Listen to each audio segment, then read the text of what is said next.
J'ai corrigé dans cette vidéo l'exercice 2 du TD10.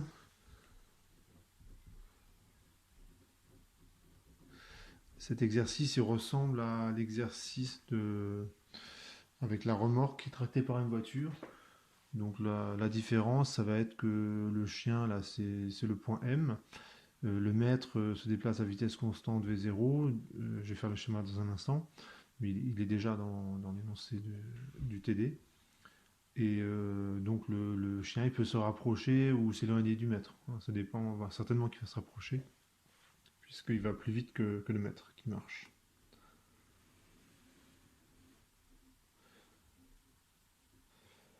Donc j'aurais pu mettre un autre énoncé.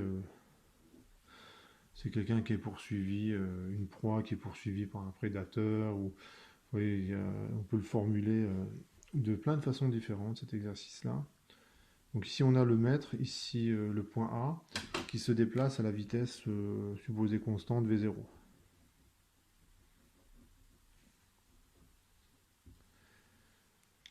Ensuite, le chien, il se trouve au point M, ici. D'après l'énoncé, la distance de A jusqu'à M est notée petit r.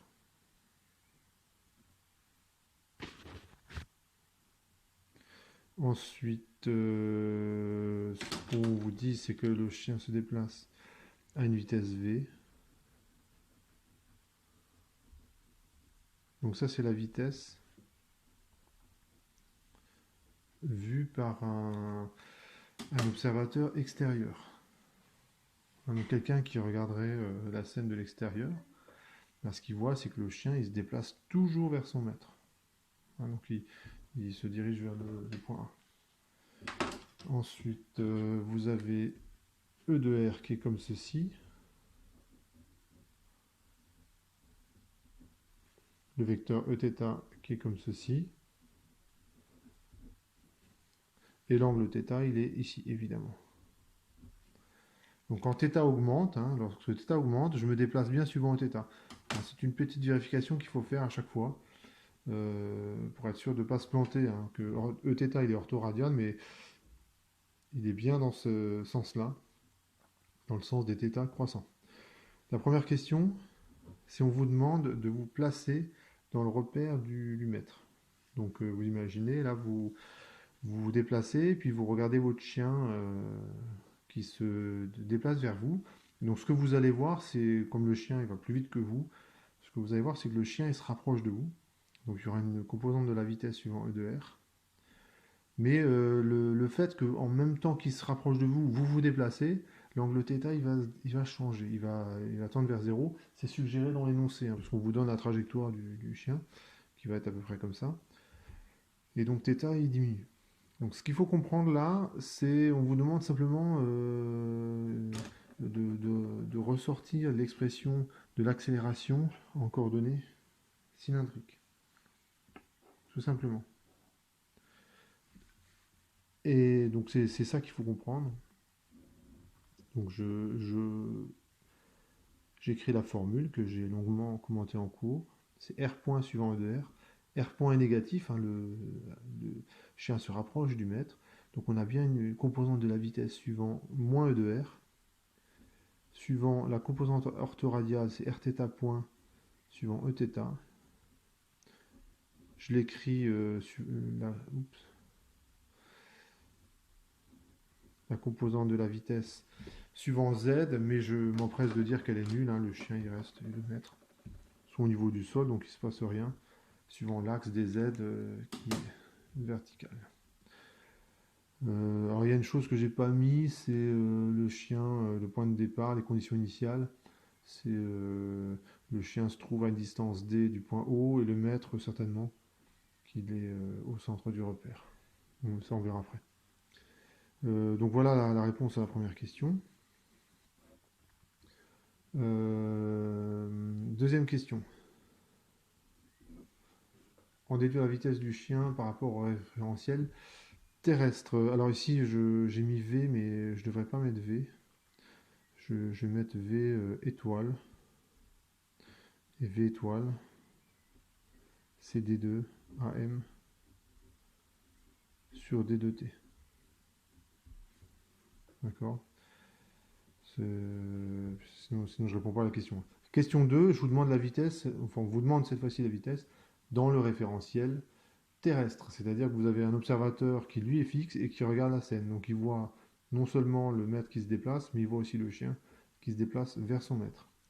Et bien cette fois-ci la vitesse que j'écris V, c'est D de OM sur D de T. Et puis j'utilise une petite égalité vectorielle. C'est D de OA sur D de T plus D de AM sur D de T. Donc ce terme-là, il ne me pose pas de problème. Je m'en suis occupé à la question 1. Ce terme-là, bah, il n'est pas très difficile non plus, parce que le mouvement du mètre, il est très simple, hein, c'est V0 suivant E de X.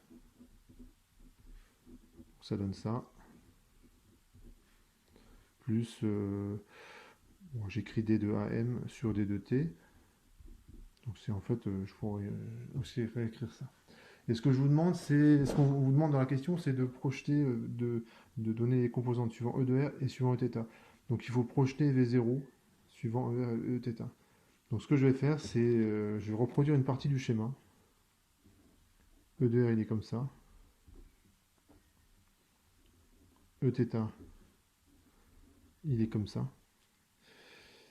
Alors dans mon schéma, bon, je vais tricher un petit peu.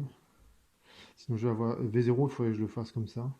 Mais si je fais comme ça, je vais avoir un angle θ qui vaut quasiment 45 degrés. Et justement, je vous ai dit de ne pas faire ça. Donc je vais tricher un petit peu, vous tournez la tête. Je vais prendre V0 comme ça. Bon, c'est pas vraiment triché, hein. Et l'angle θ, il est là. Donc vous tournez un petit peu la tête. Hop, je cache le schéma et puis vous regardez ici. Et ben, si je regarde V0 suivant E de R, donc déjà il va y avoir un signe moins, parce que E de R il est vers là, et V0 il est dans l'autre sens. Donc je sais déjà, donc je prépare le... Bon, c'est 0 suivant E de Z. Je sais déjà que j'aurai un signe moins.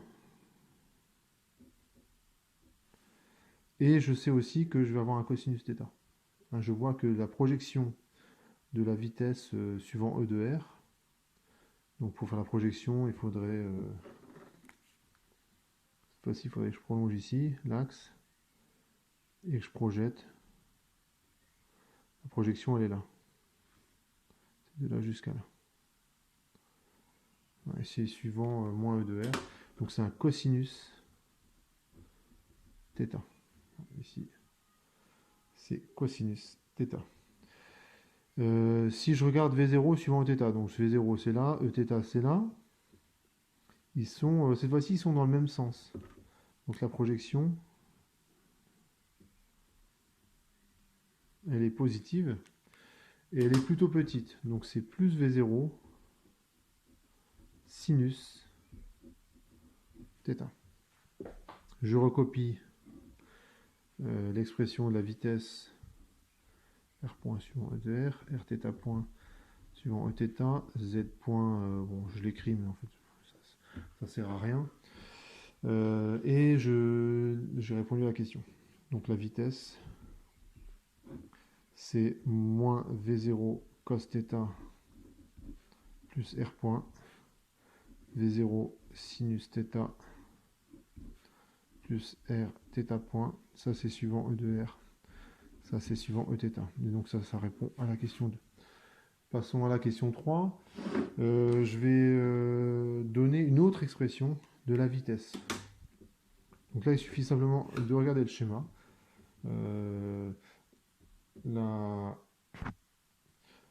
La vitesse, c'est simplement, là il suffit de regarder le schéma, et c'est ce que verrait un observateur extérieur. Hein.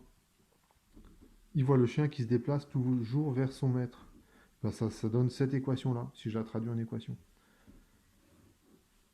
Là, on voit bien que la vitesse du chien, c'est toujours moins v suivant E de R. Ça veut dire que ce truc-là, cette composante-là, elle est nulle.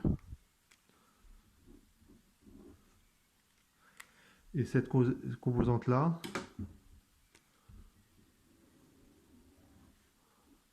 est égale à moins V. Je viens de faire la question 4. Donc j'ai moins V qui est égal à R point moins V0 cosinus θ. Et j'ai V0 sinus θ plus R θ point qui est nul. Et donc je vérifie que c'est bien ça qu'il fallait trouver. R point c'est V0 cos θ moins V. Ouais, c'est ça. Et Rθ point plus V0 sinus θ égale 0. Donc c'est bien ce qui était demandé. Voilà. Ensuite, on passe à la question 5. Alors, on vous donne une indication. On vous dit que R point, c'est D2R sur D2T. Et puis, on peut aussi l'écrire comme ça. En fait, ce que j'ai écrit là, rigoureusement, il faudrait dire je fais une dérivée composée. C'est R dépend de θ qui dépend du temps. Voilà. Donc, ça, donc pour le dire correctement, il faudrait que je dise que j'ai une dérivée composée. J'utilise ce résultat, je réinjecte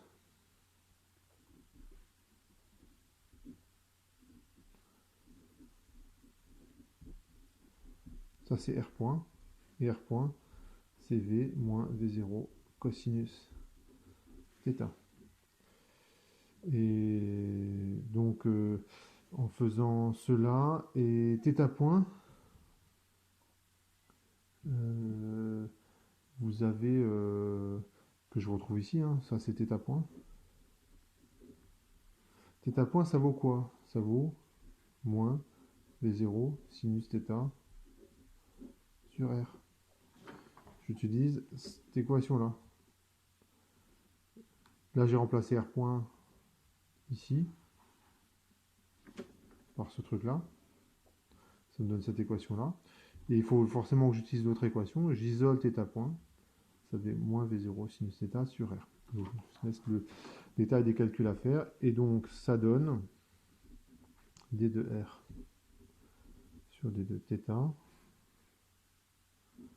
fois moins V0 sinus θ sur R est égal à V moins V0 cosinus θ. Donc j'ai bien éliminé les variables. Bon, je l'écris comme ça, là, je l'encadre comme ça. Hein, effectivement, il n'y a plus de θ point, je l'ai éliminé. Je passe à la question 6 et je fais une séparation de variables. Donc là, je manque un peu de rigueur. Hein, il faudrait... je vais faire quelque chose qui est interdit, c'est-à-dire que d de R sur d de θ, ben le d de θ, hop, je vais le passer de l'autre côté. Ça, normalement, on n'a pas le droit de faire. Et ça donne ceci, d de R sur R, c'est égal, moi je vais garder de ce côté-ci, égal, donc ce que je garde à droite, c'est le moins, le d de R et le R. Tout le reste, je le passe à gauche. Donc le d de θ, il se retrouve ici. Le V0 sinus θ se retrouve là.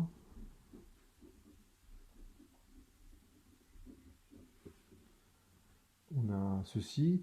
Et normalement, bah, j'ai fait ma séparation de variables. Hein. Vous remarquez que quand à gauche de l'égalité, si je cache ici, j'ai que du R et pas de θ.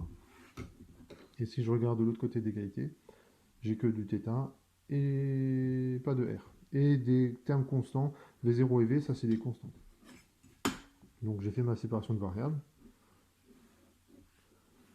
Donc on peut donner l'expression de f de r et g de θ, mais c'est pas vraiment utile. Hein. J'ai fait ma séparation de variables. Question 7. J'intègre et je dois arriver, on vous donne le résultat. Donc quand j'intègre ce truc-là, une primitive, c'est logarithme de r. Plus une constante. Hein, vous savez qu'une primitive, c'est toujours défini à une constante près. Ensuite, ce terme-là, on vous donne quand même des indications dans l'énoncé. C'est la V sur V0, donc ça c'est une constante, ça ne m'embête pas, dθ sur sinus θ, et on vous donne cette primitive, moins le V0, c'est l'intégrale de d de θ sur tangente θ. Et il me semble qu'on vous donne aussi, ouais, très bien. Sinon, ça, ça deviendrait un petit peu compliqué. Alors ici, il faudrait que je rajoute une constante, plus une autre constante. Mais si je mets une autre constante ici, et avec cette constante-là, ce que je peux faire, c'est la constante qui est ici, hop, je la passe de l'autre côté, et je redéfinis une nouvelle constante qui est la différence. Donc en fait, vous en mettez qu'une seule, ça suffit largement, hein, du côté où vous voulez. Hein. Je l'ai mise à gauche, mais on aurait pu la mettre à droite.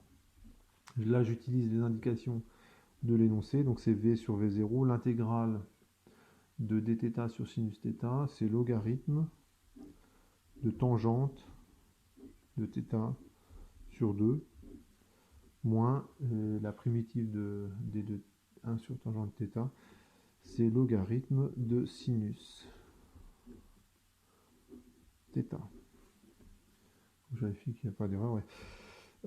Et j'utilise maintenant les conditions initiales. Petit r, je vous refais rapidement le schéma, ça c'est x, ça c'est y. À l'instant t égale 0, le point A il est là, et le chien il est là. Et la distance entre les deux c'est d. Et l'angle θ il vaut pi sur 2. D'accord? Donc r ça vaut d, en t égale 0. Et θ ça vaut pi sur 2, toujours en t égale 0. À l'instant initial. Je remplace et j'ai l'expression de la constante.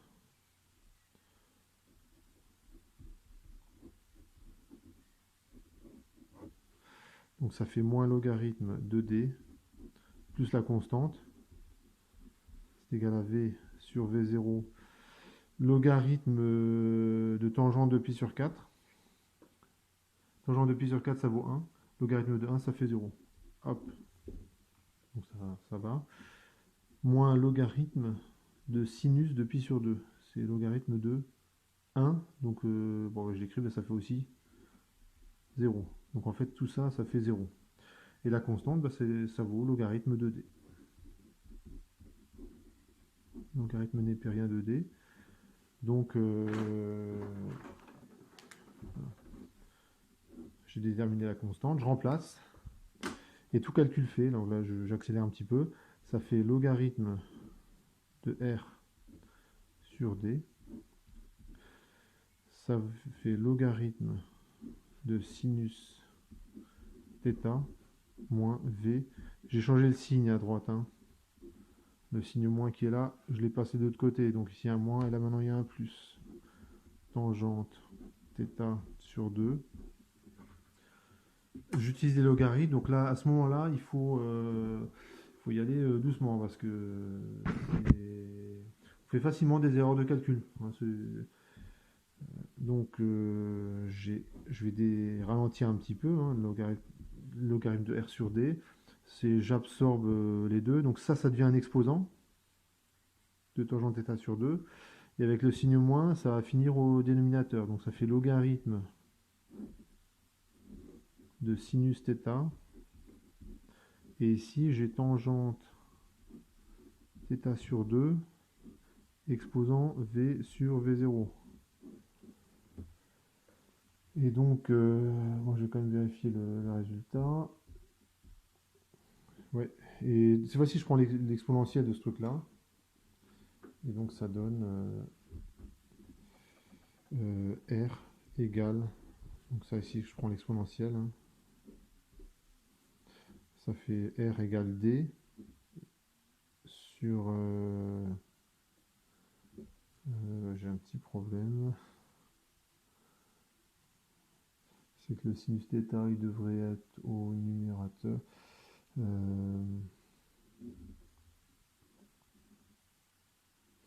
Alors où est-ce que j'ai fait l'erreur?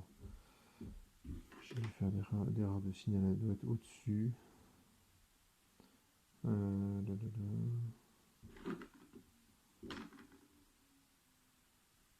Ah, elle est là. Elle est là. J'ai dû faire une erreur. Donc je reprends. Si R point, ça vaut V0 cos θ moins V. Ah, oui. Donc, bon, bah, je vais corriger. Autant pour moi. Ici, on a un signe moins. Je vais corriger en rouge. Donc ici, on a un signe moins. Là, on a un signe plus. Donc ici, on a un signe moins, un signe plus.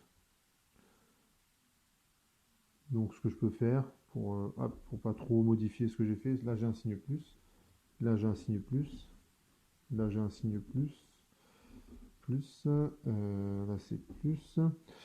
Donc la constante, ça vaut moins logarithme de d. Ici j'ai un signe moins, ici j'ai un signe moins. Et tout va bien. Donc si je mets le moins là, le sinus θ, hop, il passe au dénominateur, et ce terme-là passe au numérateur, donc tout va bien. Donc c'est d sur sinus θ, tangente θ sur 2, v sur v0. Voilà. Donc on a le résultat qui est demandé. Donc tout va bien. Ensuite, question 8. Quelles conditions V et V0 doivent vérifier pour que ce problème ait une solution? En fait, c'est quoi la solution? Ah oui, donc on cherche à déterminer la durée de la poursuite. Il faut quand même un petit peu énoncer. On cherche à déterminer la durée de la poursuite. Donc il faut si on regarde le résultat, si on veut qu'à un moment donné ce truc-là tende vers 0, il faut que l'exposant ici soit plus grand que 1. Alors 1, on s'en doute. Hein, si le chien il traîne, il rattrapera jamais son maître. Ça c'est évident. Donc a priori, le critère c'est V plus grand que V0. Donc je vais montrer ce truc-là. Je recopie. Et je vais raisonner avec des équivalents.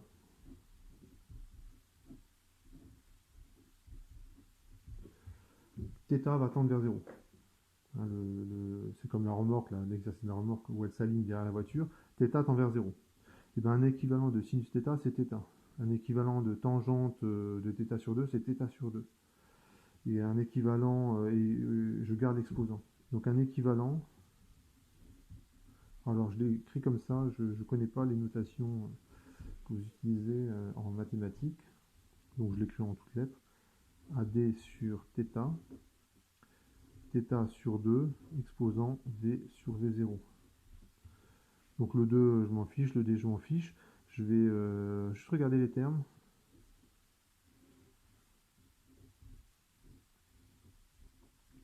Donc les termes qui sont là, je m'en fiche un petit peu, c'est une constante. Et on a θ exposant V sur V0 moins 1. Sachant que θ tend vers 0. Hein. Ça c'est... Il faut quand même avoir ça à l'idée. Hein. On a le θ qui tend vers 0.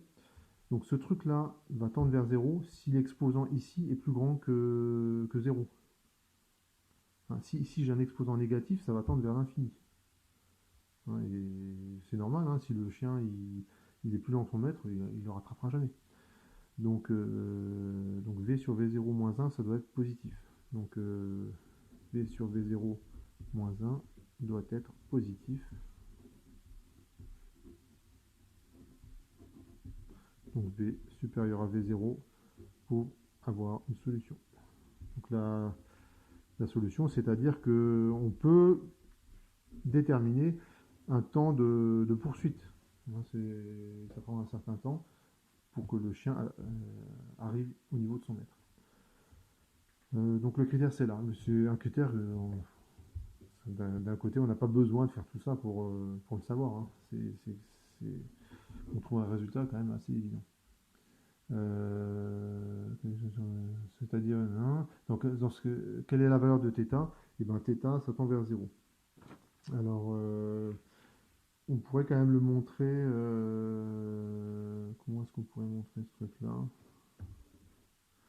Euh, ouais. Bon, allez, je vous montre pas. Ouais, tant pis. Quelle est la valeur finale de θ? Donc θ tend vers 0. Donc c'est vrai que quelle est la valeur finale de θ? Vu comment est formulé l'énoncé, on vous demande quand même de euh, est-ce que dans les équations,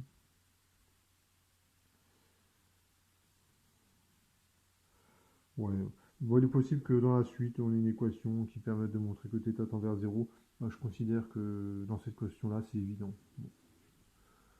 Alors, en prenant les résultats des questions précédentes des équations différentielles, voilà, déterminer l'équation différentielle vérifiée par θ, et en fait, on va montrer que ça tend bien vers 0. Donc, à ce niveau-là, ce que je pourrais faire pour m'en sortir, je fais une hypothèse. Je suppose que lorsque le θ va tendre vers 0. Voilà. Ça, et puis je m'en sors comme ça. Donc l'équation différentielle vérifiée par θ, ben, je reprends les équations que j'ai obtenues précédemment.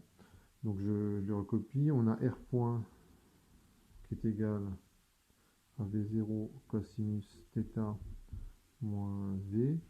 On a V0 sinus θ plus Rθ point qui est égal à 0. Et ce qu'on a montré, c'est que R, ça vaut D sur sinus θ, tangente θ sur 2, exposant V sur V0. Donc ça, c'est les résultats précédents que j'ai recopiés.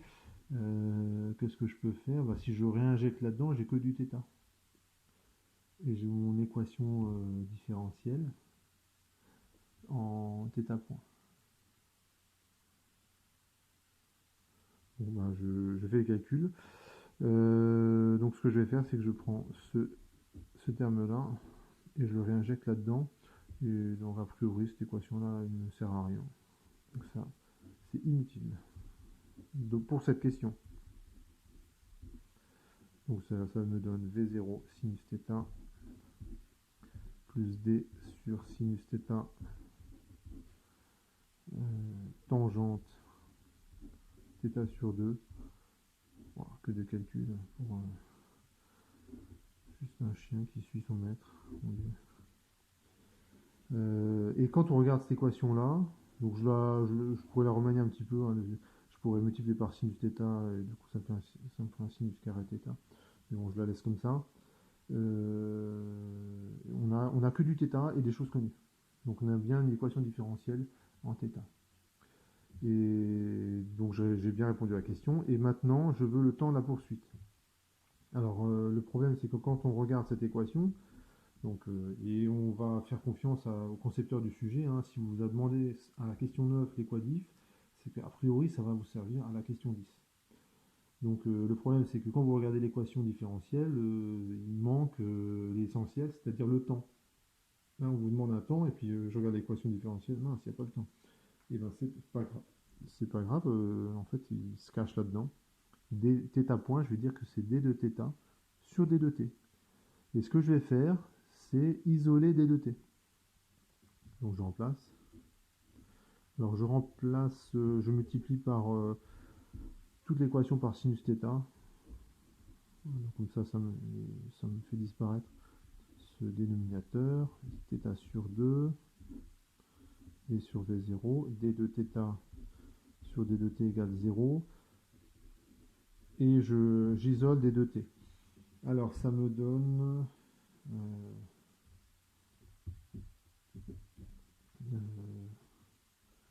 sauf erreur.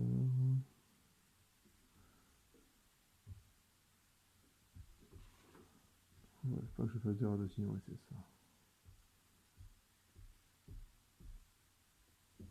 Donc d de t, ça vaut moins V0 sinus carré θ.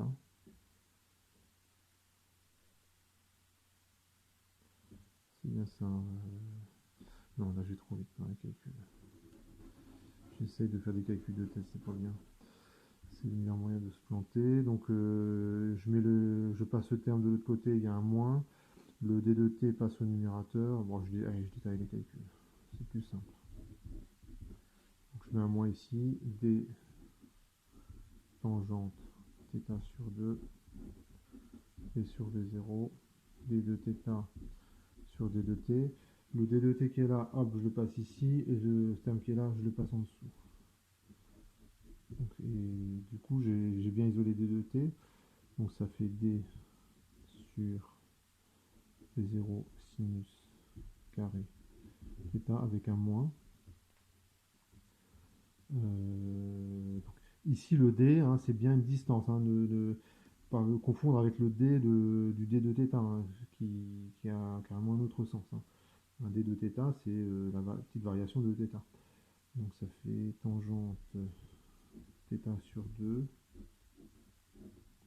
et sur V0 d de θ. Alors le signe moins ici, a priori, ça m'embête, parce que ça, a priori, sans réfléchir, je vais avoir une durée négative, mais en fait, c'est compensé par le fait que θ diminue, donc d de θ est négatif, donc ça fait bien une durée positive.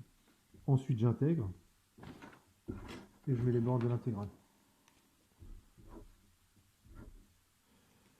Les bornes de l'intégrale, c'est, je démarre à 0, et ça c'est la durée de la poursuite, je la note t. Ouais, je la note t. Et l'angle θ, il démarre à pi sur 2 et il finit à 0. Donc, et on vous donne cette primitive-là, heureusement, parce que a priori, c'est pas du tout évident à calculer. Donc, je finis mon calcul. La poursuite t. Donc, ce terme-là, quand je le primitive, me pose. Là, je détaille pas. Hein. Et ensuite, moins d sur V0. J'utilise la primitive qu'on me donne. Alors attention, là, c'est de pi sur 2 à 0. Et l'indication de l'énoncé, c'est de 0 à pi sur 2. Donc c'est pas grave, en fait, il suffit de changer le signe ici et d'inverser les bornes de l'intégrale. Donc ça va donner. Et le d sur V0, je le mets devant. Ça me donne lambda, donc c'est ici lambda, c'est v sur V0 sur v sur V0 au carré moins 1. Donc je vérifie que j'ai pas fait de bêtises. Et c'est bien homogène à un temps. Ouais, je mets là bon. Et ici un signe plus. Et donc ça c'est la durée, la poursuite.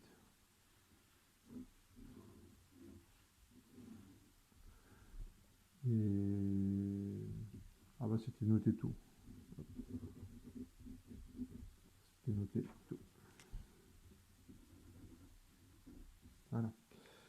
Donc la durée de la poursuite, on peut faire un ordre de grandeur. La distance, elle est 20 mètres. La vitesse du mètre, on va dire 1 mètre par seconde. Allez, il marche doucement. 1 mètre par seconde, ça fait à peu près 4, ouais, 4 km/h, donc il marche, quoi, tout simplement. Le chien, ça court facilement à 10 km/h, sans forcer. 20 km/h, allez, disons 10 km/h. Ça fait. Je vais prendre 3 mètres par seconde. Et si on fait cette application numérique là, je fasse le petit calcul.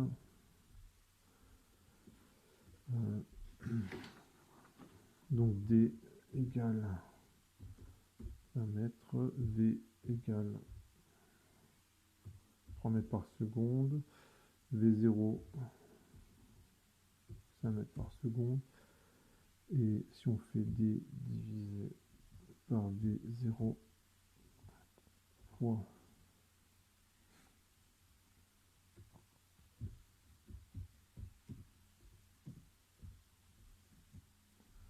on se tente de faire l'application numérique. Donc c'est D divisé par V0 fois V sur V0 divisé par V sur V0 au carré moins 1. Donc ça fait 7,5 secondes.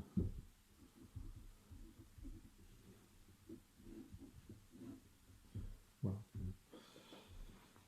Bon, c'est pas de commentaire particulier sur ce résultat. Voilà pour l'exercice 2. Petite précision pour la question, toujours pour l'exercice 2 du TD10. À la question 8, en fait, je l'ai mal lu, je vais faire rapidement.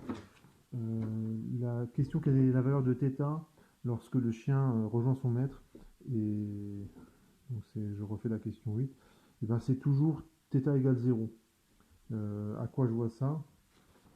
C'est une des équations qu'on a obtenues, c'est celle-là. Les 0 sinus θ plus rθ point égale à 0. Lorsque le chien il atteint son maître, R tend vers 0.